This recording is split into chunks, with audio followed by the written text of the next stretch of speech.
Oi pessoal, tudo bem com vocês? Sejam bem-vindos de volta ao canal. Para quem não me conhece, o meu nome é Bruno Vilas e hoje eu vou contar mais um caso para você. Se você ainda não é inscrito no canal, eu já te convido a se inscrever no canal e ativar o sininho para não perder as notificações, porque assim todas as vezes que eu publicar um vídeo novo, o YouTube te avisa e você corre aqui para assistir comigo. Agora, sem mais delongas, vamos para o caso de hoje.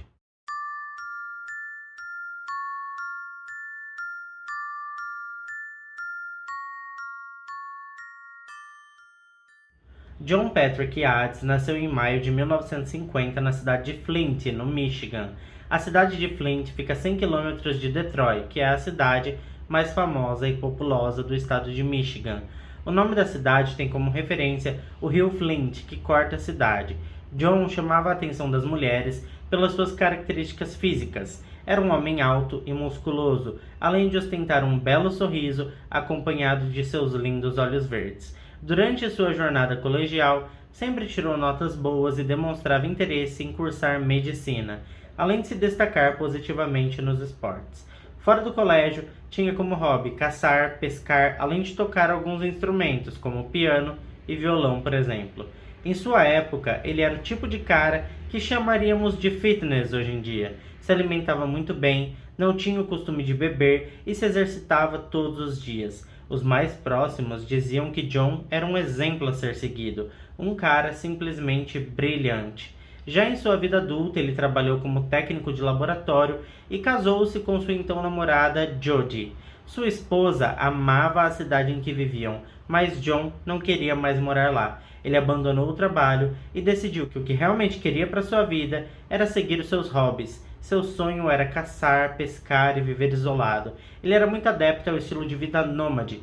Ele já estava decidido a fazer a mudança, tanto que nem se importou com a opinião de Jodie sobre o assunto. O que ela pensava sobre tudo isso, para ele não fazia qualquer diferença. Eles iriam se mudar e ponto. Ambos então se mudaram para a pequena cidade de Sitka, uma pacata cidade localizada no Alasca. O Alasca, pessoal, é um exclave americano, ou seja, ele não faz parte do território geográfico dos Estados Unidos.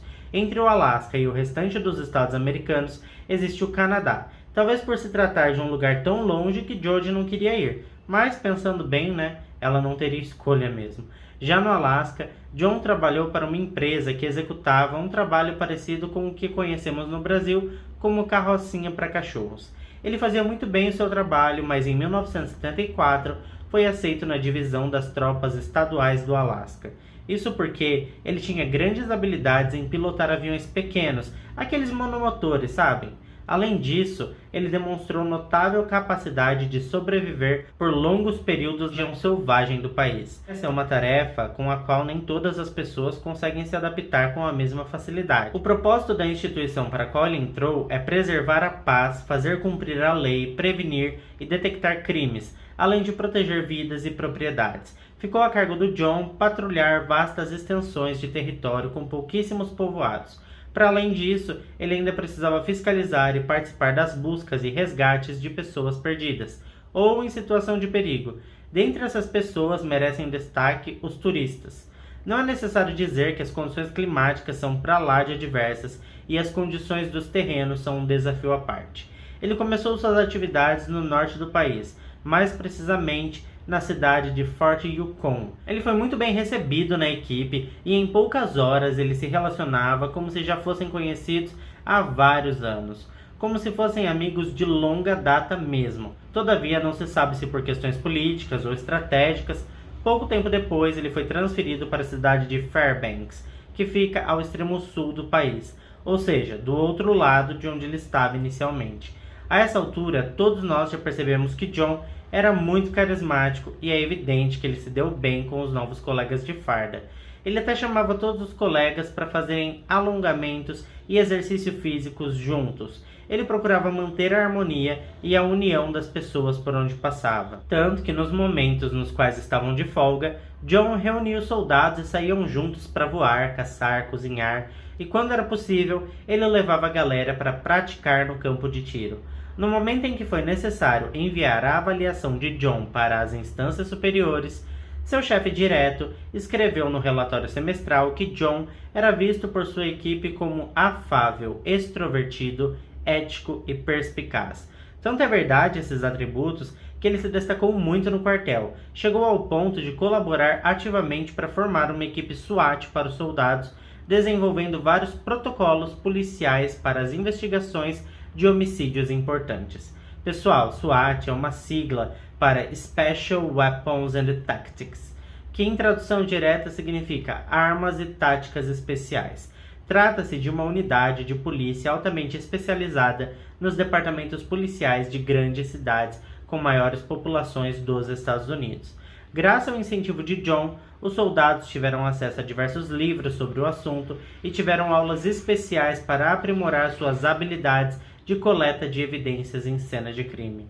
John estudou com afinco sobre as técnicas para identificar e coletar amostras de cabelo e fibra, estudou evidências de respingos de sangue e aprendeu a ler padrões de pontilhado de espingarda para determinar a que distância uma arma estava de um corpo quando disparada. Ele estava emergindo com afinco neste assunto. A essa altura, John e Jodie já tinham 4 filhos, e ele ensinava algumas lições para sua família. Ele também costumava levar as meninas mais velhas para voar com ele.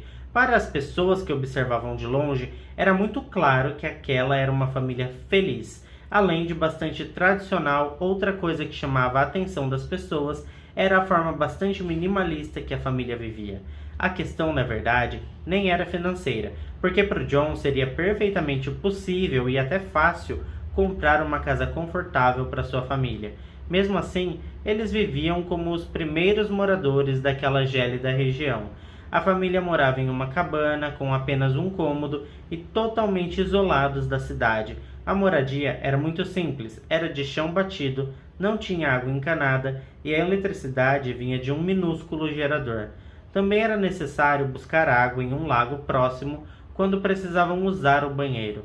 Como já era de se esperar, se não tinha nem água, a Jodie não tinha uma máquina de lavar roupas e precisava superar temperaturas abaixo de 0 para que conseguisse lavar as roupas da família. Tudo isso era feito em uma banheira improvisada. Neste ponto é importante dizer que a Jodie era uma enfermeira formada e com registro ativo nos cadastros do governo. Isso significa que ela poderia ter uma boa carreira, mas, lamentavelmente, seu marido John não queria que ela trabalhasse de maneira alguma. Para ele, a melhor tarefa que ela poderia desempenhar seria cuidar da casa e das crianças. Todos os movimentos de Jodie eram controlados por John, e não eram raras as vezes em que ele chamava a esposa de mãe. A vida de Jodie era bastante restrita. Ela não podia dirigir, quase não tinha amigos e basicamente não se comunicava com sua família. Em algum momento dessa vida isolada, John começou a perder o controle e ultrapassar alguns limites. Começou com agressões verbais e não demorou muito para que começasse a violência física. Após alguns meses, as agressões físicas se tornaram rotineiras, algumas delas sendo tão graves que Jodie chegava a perder a consciência. Era bastante claro que a intenção dele era que ela se sentisse indefesa, isolada e totalmente dependente dele. No início do ano de 1982, Jodie decidiu que precisava se afastar do marido e pediu oficialmente o divórcio. John não desistiria tão fácil da custódia dos filhos. Ele chegou a ameaçar Jodie, dizendo que se ela não concedesse a guarda das crianças, ele colocaria todos em seu avião, voaria para uma cordilheira e depois derrubaria a aeronave com todos a bordo. Gente, que coisa horrível de se dizer, Ainda mais para uma mãe. É claro que essas palavras foram utilizadas contra ele na audiência familiar, e o tribunal concedeu a custódia das crianças para a mãe. John admitiu publicamente que estava fora de controle quando fez aquela ameaça, e que agora estava tudo bem. Ele pediu desculpas e disse ter se arrependido do que disse. Ele jamais faria mal aos seus próprios filhos. O tribunal finalmente permitiu que John visitasse seus filhos durante o ano letivo e também pegasse os menores durante as férias de verão. Lamentavelmente, após a papelada do divórcio ficar pronta, John se tornou outra pessoa. Ele rapidamente se afastou dos seus amigos e depois de um tempo era nítido seu desinteresse pelo trabalho. É relatado que algumas pessoas que viviam próximo a ele disseram que ele começou a ter um comportamento anormal e um humor imprevisível. Ele falava sozinho, ficava zangado por qualquer motivo. Houve até pessoas que disseram que ele estava ficando maluco. Passados alguns meses, John conheceu Sarah. Ela trabalhava para o Departamento do Interior dos Estados Unidos, na divisão de controle da pesca, da vida selvagem e habitats naturais. Sarah era uma mulher madura, bem resolvida, competente e independente. Ela tinha seus próprios filhos e assim que foram apresentados para John, ele passou a mimá-los como se fossem seus. Pouco tempo se passou até que eles anunciassem o noivado. Tudo parecia correr perfeitamente bem e dentro da normalidade. O novo casal de apaixonados casou-se em dezembro de 1982. Após alguns meses, John chegou na divisão de tropas estaduais do Alasca com um sorriso gigantesco no rosto. Ele estava anunciando sua renúncia ao cargo. Quando questionado do porquê dessa decisão tão absurda e repentina, ele exibiu orgulhosamente a carta que acabara de receber do reitor da Faculdade de Medicina da Flórida. Ele foi aceito e aquilo para ele era a realização de um grande sonho. Sem muita demora, ele se mudou para lá com Sarah e os filhos dela, mas infelizmente, após somente 5 meses, o casal se divorciou. Sarah então voltou para sua cidade e, depois de muita pressão da família e dos amigos, acabou confessando para todos que a história da carta que John tinha recebido de aceitação na faculdade de medicina era tudo mentira. Ela disse ainda que a carta foi escrita pelo próprio John e não pelo reitor da faculdade. Ela ainda prosseguiu com suas explicações e disse que, além dessa mentira gigantesca, ela ainda tinha que conviver com o estranho comportamento de seu marido, que durante seu breve casamento sumia por semanas e quando voltava se recusava a dizer por onde andava. Sarah contou ainda que John não aceitava de maneira alguma o fato de não ter seus filhos biológicos morando com ele. Ele certa vez pediu ajuda a ela para planejar uma maneira de sequestrar e trazer seus filhos para perto. Ela não concordou com essa ideia ridícula e poucos dias depois estava na estrada voltando para casa e deixando John para trás. O problema é que ele não conseguiria viver sozinho. E pouquíssimo tempo depois, John começou a namorar uma mulher chamada Toni. Toni trabalhava em uma farmácia na cidade de Sarasota, na Flórida. Ela imaginou que ele fosse o amor da vida dela, e eles se casaram em setembro de 1985. Ela ficou grávida logo em seguida. Não demorou muito para que John dissesse a Toni sua ideia absurda de sequestrar seus filhos. É claro que ela retrucou dizendo que aquilo era ridículo, que era uma loucura, e que seus filhos o amariam menos ainda se fossem sequestrados pelo próprio pai. O resultado de tudo isso seria desastroso. Passaram-se os meses e quando a filha do casal nasceu, John mudou completamente o seu comportamento com a esposa. Ele assumiu novamente o perfil controlador e abusivo. Ele queria saber onde ela estava a cada minuto, que horas voltaria do trabalho, e o mais incrível era ele verificando o marcador de quilômetros rodados do carro dela para saber quantos quilômetros ela tinha andado a cada dia. A essa altura, as agressões físicas eram frequentes. Tudo que sua ex-mulher tinha vivido estava se repetindo, agora com a Toni. Ela aguentava tudo calada e acuada, até o dia em que John teve um surto nervoso e atacou a mulher no momento em que ela amamentava sua filha. Ela então procurou a delegacia e mais tarde solicitou uma ordem de restrição. Imediatamente após receber a ordem, John entrou com um pedido de divórcio. Em meados de agosto de 1986, John entrou em contato com sua primeira mulher, a Jodie, e exigiu ver seus filhos. Ela amigavelmente pediu para que ele fosse até Fairbanks, mas ele solicitou que ela mandasse as crianças até onde ele estava. John estava morando em Chicago. Jodie pediu ajuda ao tribunal, pedindo que a visita ocorresse no Alasca. Para a surpresa da mãe, o juiz ordenou que ela colocasse os 4 filhos em um avião para que visitassem o pai em Chicago. Como já é de se esperar, o tempo passou e quando finalmente chegou o dia das crianças voltarem para casa, elas não voltaram. Jodie e os investigadores não conseguiram encontrar nenhuma informação sobre o paradeiro de John e as crianças. Bastaram algumas pesquisas para descobrirem que as crianças sequer entraram no avião em Chicago com destino ao Alasca, e neste momento a Jodie entendeu o que estava acontecendo. John provavelmente tinha feito o que sempre disse que faria. Ele tinha sequestrado seus filhos. Se ela estivesse correta, seria muito difícil para a polícia capturar o homem, porque ela sabia das habilidades dele de sobreviver na mata por dias.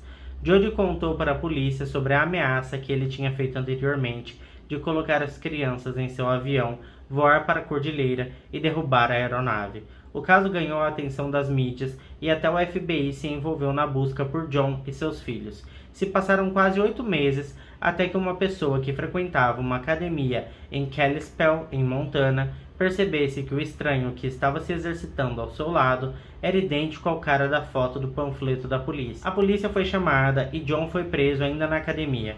Poucas horas depois, os investigadores e a polícia localizaram as crianças. Elas estavam trancadas em uma cabana bem longe do centro da cidade.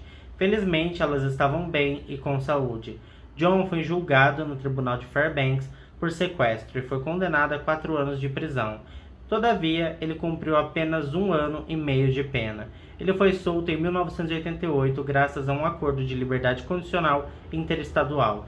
John também foi autorizado a se mudar para a Califórnia. Como regra da condicional, ele teria que se apresentar mensalmente diante de um oficial do estado. Morando em Fresno, na Califórnia, ele conheceu outra mulher que não teve o nome revelado. Ele fez juras de amor eterno a ela e mudou-se para sua casa. Ficou noivo dela, roubou todo o seu dinheiro e fugiu sem nunca mais voltar, nem para se apresentar ao oficial da condicional. A mulher ficou extremamente envergonhada com a situação e por conta disso ela não denunciou o roubo para a polícia.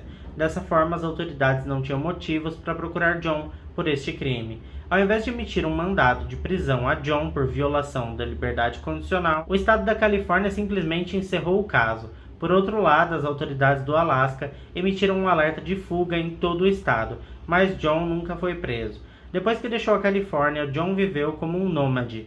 Em cada cidade em que chegava, ele se apresentava com um nome diferente, trabalhou em várias cidades como personal trainer e namorou praticamente todas as suas alunas. Ele repetia o mesmo padrão por onde passava, conhecia uma mulher, dava atenção a ela, cortejava, dizia que amava, prometia casamento, roubava seu dinheiro e logo em seguida desaparecia. No ano de 1995, ele falsificou documentos com o nome de John Edwards. Ele então se mudou para Las Vegas e conseguiu um emprego como instrutor de fitness na famosa Road Gym. Ele desenvolveu uma sincera amizade com Tara Rivera, que em determinado momento disse que tinha uma amiga solteira para apresentar a ele. Ela era Joan Albanese, uma mulher divorciada há 2 anos, que era mãe de 2 filhas e trabalhava num renomado hotel de Las Vegas. John e Joan logo engataram em um relacionamento. Com apenas 1 mês de namoro, John já tinha se mudado para a casa de Joan. Era ela quem pagava todas as contas da casa, pagava as contas nos restaurantes e também qualquer despesa que o casal tinha. Enquanto Joan estava apaixonada e cega de amor, Tara Rivera começou a perceber que John estava controlando sua amiga. Houve um episódio que, durante um jantar de casais, John se irritou com uma brincadeira da Tara e bateu com os punhos na mesa com uma expressão bastante selvagem e violenta.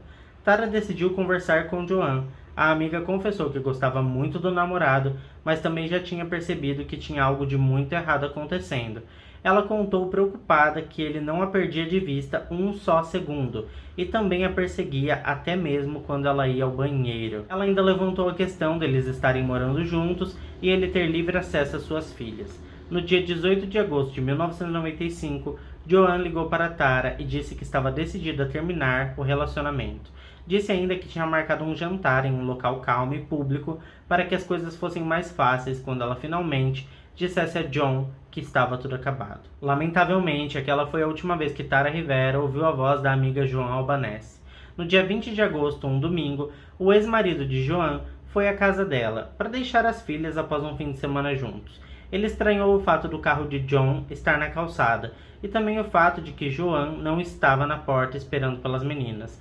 As meninas entraram na casa e foram procurar pela mãe, mas não tinha ninguém na casa. Todas as luzes estavam acesas e a porta do quarto estava aberta, e a cama por fazer. As meninas perceberam que a pulseira que Joan sempre usava estava na cômoda e a sua bolsa também estava lá. Elas então decidiram ligar para a polícia. A princípio, a polícia não se preocupou com o desaparecimento de Joan. Sua irmã pediu permissão à delegada para olhar o carro de John e foi autorizada. O que ela encontrou no automóvel foi surpreendente e deixou a polícia convencida de que tinha algo errado com o homem. Havia várias identidades de outros homens e 2 placas de Washington e Flórida que não estavam registradas em nome de ninguém. Havia ainda um envelope no veículo com o nome John Adds. A delegacia buscou informações a respeito deste nome e acabou descobrindo de quem se tratava. Ela achou que seria difícil capturar John Patrick Adds, isso porque, além dele ser um homem perigoso, ele era um ex-policial com habilidades para encobrir seus rastros. No dia 23 de agosto de 1995, o carro de Joan foi encontrado em Little Hell Canyon, no Arizona, a apenas 3 horas da fronteira mexicana. No carro não havia absolutamente nada, nem mancha de sangue, nem fluido corporal. Buscas foram realizadas em um lago, nas proximidades e no matagal que o cercava, mas não encontraram nada. O tempo passou e no final do ano de 1996, John Adz ressurgiu em Guadalajara, no México. Ele estava se passando por John Stone. Ele estava trabalhando em uma academia como instrutor, além de professor de tênis, de piano e de inglês. Ele morava em uma república e os seus colegas constantemente faziam vaquinha para ajudá-lo com suas contas mensais. John saiu com várias mulheres e engatou em um relacionamento com Laura Liliana, de 25 anos. Em março de 1997, uma foto de John Adz apareceu num programa de TV que falava sobre o desaparecimento de Joan Albanese. Apenas alguns minutos após a notícia ser veiculada, um informante ligou para o programa e disse ter visto um homem bem parecido com a foto em uma academia em Guadalajara. No dia seguinte, o gerente do lugar disse a John que a polícia ligou para a academia em busca de mais informações sobre ele. Isso foi o bastante para John empacotar suas coisas e fugir da cidade. No dia seguinte, Laura não apareceu para trabalhar e nem entrou em contato com sua família. O apartamento da jovem foi arrombado pelos parentes desesperados. Tudo estava em ordem. A única coisa estranha era um bilhete em cima do balcão que dizia: "Amo vocês, mas é hora de ir embora. John me pediu em casamento e eu aceitei. Eu estou bem e ligo para vocês em breve." Entretanto, sua família nunca mais ouviu falar dela. Em meados de outubro de 1998, um caçador encontrou os restos mortais de Joan Albanese no topo de uma montanha, perto do lugar onde seu carro havia sido encontrado 3 anos antes. Essa terrível descoberta deixou evidente que John tirou a vida dela antes de fugir para o México. Como o material disponível eram apenas os ossos, o legista não conseguiu determinar a causa da morte. Ainda em 1997, John e Laura se mudaram para Tuxtla Gutiérrez, Chiapas, no México. Ele passou a se chamar Charles Patterson e trabalhou em várias atividades, como professor de tênis e até babá dos filhos de um policial. John e Laura tiveram 2 filhos. Para todos os que olhavam de fora, eles pareciam uma família feliz, mas algumas vezes viram John agindo de maneira impulsiva e raivosa sem qualquer motivo aparente. No dia 18 de outubro de 2006, 9 anos depois que ele e Laura fugiram de Guadalajara, seus vizinhos perceberam que não viam a família havia algum tempo. Quando foram ao apartamento para verificar como estavam os vizinhos felizes, perceberam um cheiro horrível vindo de dentro. Eles chamaram a polícia, a casa foi arrombada e foram encontrados 3 corpos em cima da cama, o de Laura e das 2 crianças. Próximo a eles havia mais 20 seringas, mas a autópsia concluiu que a causa da morte foi envenenamento por monóxido de carbono. Não demorou muito para descobrirem que Charles Patterson era John Patrick Adz, um homem com conhecimento em coleta de evidências em cena de crime, que provavelmente colocou as seringas ali para despistar os investigadores. As autoridades mexicanas começaram a procurar por John e mais uma vez a sua foto apareceu nos noticiários. Ele integrou a lista do FBI dos 10 mais procurados na América. Um programa de televisão americana transmitiu a sua história e o assassinato de Joan Albanese 8 vezes entre os anos de 1998 e 2005. Outros programas também cobriram o caso e pediram informações ao público sobre o paradeiro de John. Várias semanas depois, a camareira de um hotel da cidade de Guatemala encontrou o corpo de um homem em cima da cama de um dos quartos. No seu check-in, foi dada entrada com o nome de John Charles Stone. O corpo já estava ali por alguns dias e a causa da morte foi ataque cardíaco. Uma investigação longa, que contou inclusive com testes de DNA, revelou que o homem morto era John Patrick Adz. Pelo fato dele ser tão inteligente, foi pensado na possibilidade dele ter assassinado um homem parecido com ele para fingir a sua própria morte. Mas as impressões digitais não deixaram dúvidas. O morto era John Adz. Ele foi enterrado naquela mesma cidade sem nenhuma cerimônia.